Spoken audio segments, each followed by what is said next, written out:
Hello everyone, তোমাদের সকলকে welcome to বাংলার ব্যাকবেঞ্চার ইউটিউব চ্যানেলের নতুন একটা ভিডিওতে। আজকের এই ভিডিওতে আলোচনা করব যে তোমরা যারা সেকেন্ড ফেজ চয়েস ফিলিং করতে চলেছো, তো এই সেকেন্ড ফেজের চয়েস ফিলিংটা তোমরা কিভাবে কলেজ সাজাবে, কিভাবে কলেজ সাজালে তোমাদের একটা সরকারি কলেজে চান্স পাওয়ার সম্ভাবনাটা বেড়ে যাবে, এটা হচ্ছে ভিডিওর মেন টপিক। আর এই যে সেকেন্ড ফেজের চয়েস ফিলিং হচ্ছে, মানে আজকে এখনো শুরু হয়নি, 14 তারিখে দুপুরবেলা ভিডিওটা বানাচ্ছি, এখনো শুরু হয়নি। তো এই চয়েস ফিলিংটা কিন্তু তোমাদের চলবে 14 তারিখ থেকে 18 তারিখ, নোটিশ হিসাবে দেওয়া হয়েছে। 14 তারিখ থেকে 18 তারিখ অবধি কিন্তু তোমাদের সেকেন্ড ফেজের চয়েস ফিলিংটা চলবে। এইবার যে সেকেন্ড ফেজের চয়েস ফিলিংটা, এটা কিন্তু খুবই কম্পিটিশন হতে চলেছে, মানে খুব একটা হাইফাই কম্পিটিশন হতে চলেছে। কারণ হচ্ছে ফার্স্ট অ্যালটমেন্ট এবং সেকেন্ড অ্যালটমেন্টে অনেক ক্যান্ডিডেট কলেজে ভর্তি হয়ে গেছে। এবার যে কটা সিট ফাঁকা আছে সেই কটা সিটের মধ্যে তোমাদেরকে লড়তে হবে। এইবার প্রথম যে ফর্ম ফিল আপ করেছিল, ফার্স্ট অ্যালটমেন্টে যে ফর্ম ফিল আপ করেছিল 45,502 জন, আবার যখন চান্স দেওয়া হলো ফর্ম ফিল আপ করার, তখন ফর্ম ফিল আপ করেছিল 2,622 জন ফর্ম ফিল আপ করেছিল। টোটাল 48,124 জন ক্যান্ডিডেট জেএক্সপোর জন্য আবেদন করেছে, ফার্স্ট ইয়ারের জন্য আবেদন করেছে, ঠিক আছে। আর ভোকলেটের ক্ষেত্রে 13,064 জন আবেদন করেছিল এবং পরে আবার সুযোগ পেয়ে 872 জন ক্যান্ডিডেট অ্যাপ্লাই করেছে। টোটাল 13,936 জন ক্যান্ডিডেট সেকেন্ড ইয়ারে ভর্তি হওয়ার জন্য আবেদন করেছে। এইবার ব্যাপারটা হলো, আমাদের ওয়েস্ট বেঙ্গলে জেএক্সপোর জন্য টোটাল আবেদন করেছে 48,000। আমাদের ওয়েস্ট বেঙ্গলে টোটাল সিট ক্যাপাসিটি আছে হচ্ছে অ্যারাউন্ড 16,000-এর কাছাকাছি, 16,000-এর কাছাকাছি আমাদের সিট ক্যাপাবিলিটি আছে, ঠিক আছে। অ্যাভারেজ একটা কথা বললাম 16,000।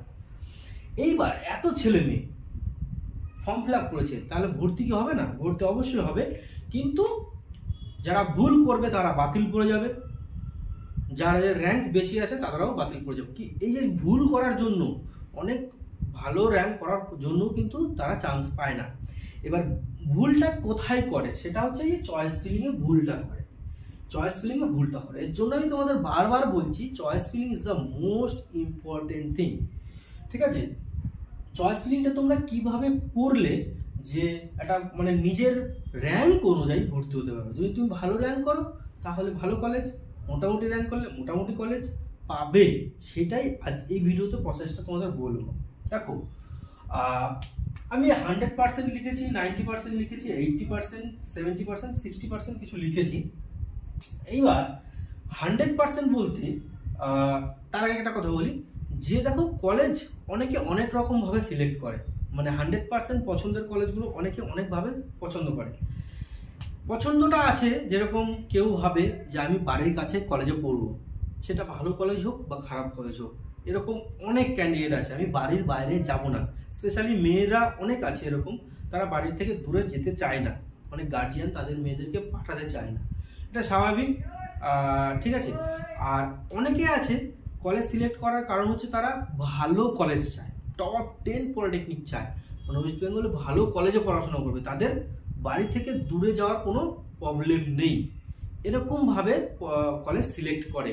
আবার অনেকে সিলেক্ট করে যে আমি গভর্নমেন্ট কলেজে, যেসব কলেজে হোস্টেল আছে সেই সব কলেজে থাকবো। এবার হোস্টেলে থাকলে অনেক টাকা কম খরচ হয়, ঠিক আছে, অনেক টাকা কম খরচ হয় অন্য জায়গায় থাকার থেকে। এবার আমি তোমাদের বলবো যে ভালো কলেজ হিসাবে, মানে ভালো কলেজ হিসাবে তুমি যদি ভালো কলেজে পড়াশোনা করতে চাও, তাহলে তুমি কিভাবে চয়েস ফিলিং করবে, কিভাবে সাজাবে, সেটা বলবো। এবং এটা ভেবো না যে তুমি ভালো কলেজ ছাড়া যদি অন্য প্রসেসেও তোমার মন চায় যে ফর্ম চয়েস ফিলিং করবো, তাহলে কি এই ভিডিওটা দেখবো না? অবশ্যই দেখবে, সেটা তুমি অনেক কিছু বুঝতে পারবে চয়েস ফিলিংয়ের ব্যাপারে। দেখো, প্রথমে 100% বলতে বোঝাচ্ছে তোমার পছন্দের কলেজগুলো, মানে তোমার পছন্দ টপ 10 পলিটেকনিক হতে পারে। এবার টপ 10 পলিটেকনিক কোনগুলো যদি না জেনে থাকো, তাহলে আমি ডেসক্রিপশনে লিঙ্ক দিয়ে দিয়েছি, সেই ভিডিওটা দেখলে তোমরা জানতে পারবে আমাদের ওয়েস্ট বেঙ্গলের টপ 10 পলিটেকনিকগুলো কী কী। সেই টপ 10 পলিটেকনিকগুলোকে তোমাকে প্রথমে রাখতে হবে, ঠিক আছে। এবার তোমার পছন্দ যদি অন্যরকম হয়, আমি বাড়ির কাছের কলেজে ভর্তি হবো, তাহলে বাড়ির কাছের কলেজগুলো তুমি একদম প্রথমে রাখবে। টোটালি ডিপেন্ড করছে তোমার পছন্দের ওপরে। এবার আমি প্রসেসটা শুধু বলে দিচ্ছি, যেন তুমি তোমার র্যাঙ্ক অনুযায়ী একটা কলেজে ভর্তি হতে পারো। তোমার পছন্দের 100% পছন্দের কলেজগুলো হচ্ছে প্রথমে, একদম প্রথমে রাখবে।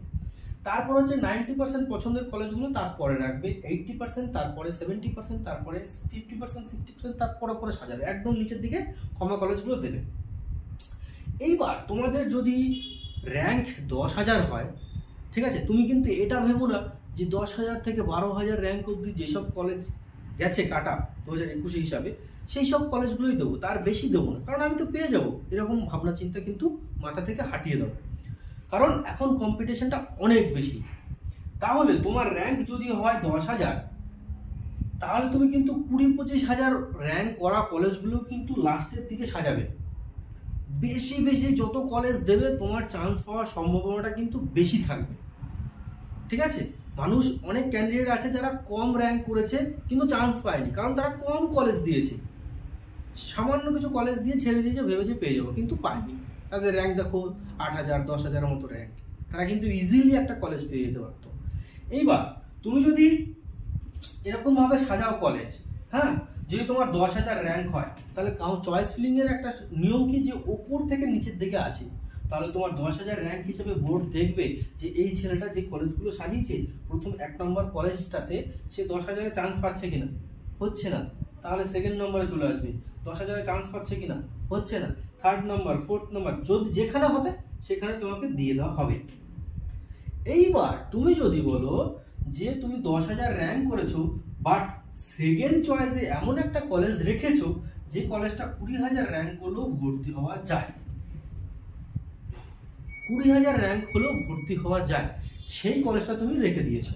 এবার যখনই রেখে দিয়েছো তখনই কাউন্সিলিং সময় বোর্ড দেখবে যে এই ছেলেটা 10,000 র্যাঙ্ক করেছে কিন্তু 20,000-এর একটা কলেজ এইখানে রেখে দিয়েছে, তাহলে কিন্তু তোমাকে ফট করে সেই কলেজটাতে অ্যালোটেড করা হয়ে যাবে, তোমাকে সুযোগ দিয়ে দেওয়া হবে।